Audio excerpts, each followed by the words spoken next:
নমস্কার বন্ধুরা, chef Shrabani daily vlog চ্যানেলের পক্ষ থেকে সবাইকে স্বাগত জানিয়ে আজ বৃহস্পতিবার নিরামিষভাবে বানাবো করলার এই ইউনিক রেসিপি। আপনারা প্রথম থেকে পুরো ভিডিওটা শেষ পর্যন্ত দেখতে থাকুন। আপনারা করলার অনেক রকমই রেসিপি খেয়েছেন, এইভাবে একবার বানিয়ে দেখুন। চলুন তাহলে শুরু করি। তো দেখুন বন্ধুরা, করলা আমি সরু সরু করে কেটে ধুয়ে নিয়েছিলাম, আর দেখুন লবণ হলুদ মাখিয়ে রেখেছি, তাহলে করলা অনেকটাই নরম হয়ে থাকবে। এই দেখুন, আর এখানে বেগুন, আলু আর গাজর আমি কেটে ধুয়ে নিয়েছি, সেটাও ছেঁকে নিয়েছি দেখুন জল ঝরিয়ে। আর এখানে দেখুন কড়াই বসিয়ে তেল দিয়ে দিয়েছিলাম, তেল ভালোভাবে গরম হয়ে গেছে। আমি এখানে সরষের তেল দিয়েছি, আপনারা পারলে রিফাইন তেলও ভাজতে পারেন। তো দেখুন বন্ধুরা, এখন আমি করলাগুলো ভালোভাবে ছেঁকে দিয়ে দিলাম কড়ার মধ্যে। যেটুকু বাইরে জল বেরিয়েছে বাড়তি জল, সেটা কিন্তু আর দিচ্ছি না। এ দেখুন, এখন করলাগুলো এইভাবে একটু পাতলা পাতলা করে বিছিয়ে দিচ্ছি।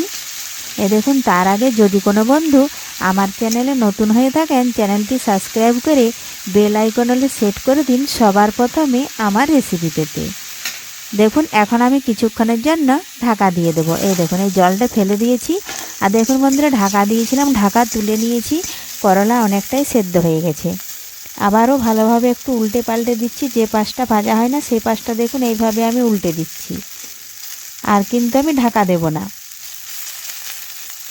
এই দেখুন, রেসিপিটা বানানো খুবই সহজ, একবার দেখলে আপনারাও বাড়িতে যে কেউ বানিয়ে নিতে পারবেন।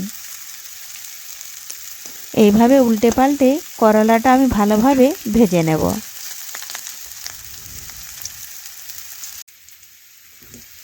বন্ধুরা, করলাগুলো খুব সুন্দরভাবে ভাজা হয়ে গেছে। এখন আমি তেল ঝরিয়ে দেখুন তুলে নেব।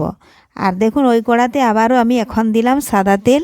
সাদা তেল ভালোভাবে একটু গরম করে নিচ্ছি। গরম হয়ে গেলে দেখুন এখানে দিয়ে দিচ্ছি আমি অর্ধেকটা তেজপাতা, আর দেব 5 ফোড়ন গোটা জিরে। আমি এখানে নিরামিষভাবে বানাচ্ছি, আপনারা পারলে পেঁয়াজ রসুন দিতে পারেন। তো দেখুন বন্ধুরা, ভালোভাবে ভেজে নিয়েছি 5 ফোড়ন। এখন বেগুন, আলু, গাজর কেটে রেখেছি, ওগুলো দিয়ে দিলাম। এখন দেব জিরে ও সরষে বাটা, তার সাথে কয়েক টুকরো টমেটো। এখন দেব পরিমাণ মতো লঙ্কা গুঁড়ো, আর দিচ্ছি পরিমাণ মতো হলুদ গুঁড়ো।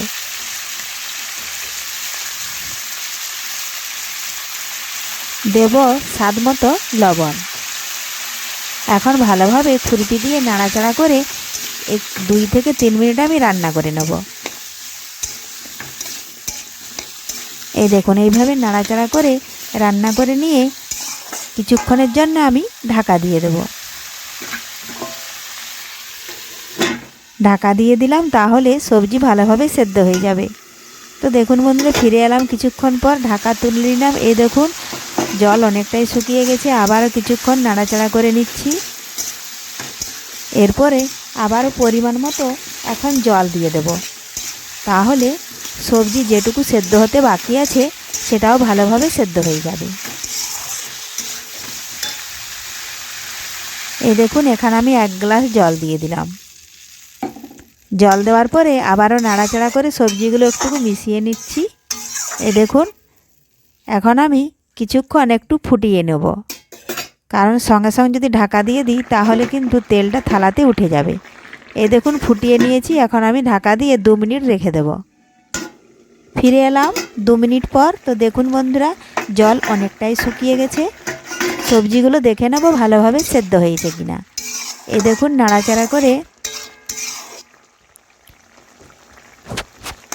সবজি ভালোভাবেই সেদ্ধ হয়ে গেছে। এখন আমি আগে থেকে করলা ভেজে রেখেছিলাম, সেগুলো দিয়ে দিলাম। এখন খুরপি দিয়ে নাড়াচাড়া করে মিশিয়ে নেব সবজির সাথে।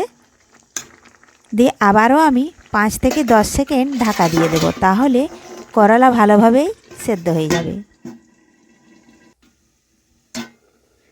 তো ফিরে এলাম 5 থেকে 10 সেকেন্ড পর।